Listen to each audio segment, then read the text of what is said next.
مصیبت میں دلاسا دینے والے اور تنہائی میں اصلاح کرنے والے لوگ قیمت سے نہیں قسمت سے ملا کرتے ہیں۔ اللہ تعالیٰ مجھے آپ کو مخلص احباب سے کبھی محروم نہ کرے، دین و دنیا اور صحت کی دولت عطا کرے اور ہم سب کو اپنی امان میں رکھے۔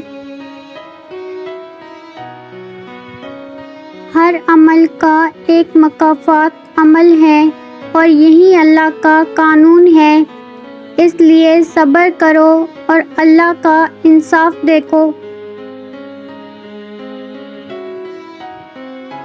خیر کے دروازے کھلے ہوئے ہیں۔ اللہ تعالیٰ کسی بھی ایسے شخص کا اجر ضائع نہیں کرتا جو اچھے انداز سے عمل کرے۔ نیکیوں کے لیے کسی وقت اور جگہ کی قید نہیں ہے۔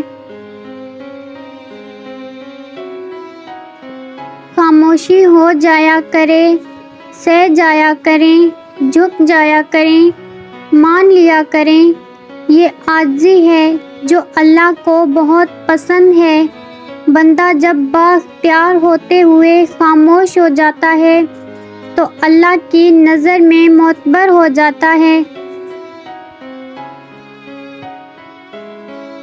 اللہ بہتر کو تم سے دور کر کے بہترین سے ملواتا ہے۔ اللہ تمہیں دنیا سے مایوس کر کے اپنے اوپر توکل کرنا سکھاتا ہے۔ آخرت میں نیکیوں کے لیے مارے مارے پھرنے سے بہتر ہے دنیا میں ہی اپنی آخرت سنوار لو۔ کبھی زندگی میں ایسی تکلیفوں سے گزرو جن کا کبھی گمان بھی نہ کیا ہو تو اس بات کا پختہ یقین رکھنا کہ اللہ تمہیں راحتیں بھی ایسی ہی دے گا جن کا خیال کبھی تمہارے دل سے بھی نہ گزرا ہوگا۔ بس تم نے صبر اور شکر سے کام لینا ہے۔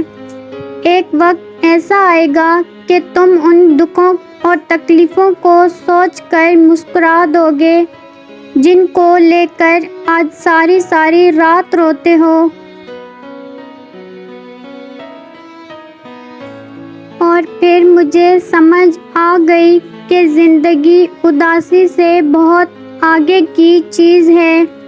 جو لوگ چھوڑ جائیں ان کو چھوڑ دینا چاہیے، جو توڑ جائیں ان کو معاف کر دینا چاہیے، جو الفاظ نہ سمجھ سکیں ان کے سامنے خاموشی اختیار کر لینی چاہیے، جو جیسا سمجھتا اسے ویسے سمجھنے دینا چاہیے، بس جو جہاں ہے اسے وہیں رہنے دینا چاہیے۔ کسی کے جانے کا دکھ کرنے کے بجائے صحیح وقت کا انتظار کرنا چاہیے۔ ہر شخص کو راضی کرنا لازم نہیں، بس اللہ راضی رہے کافی ہے۔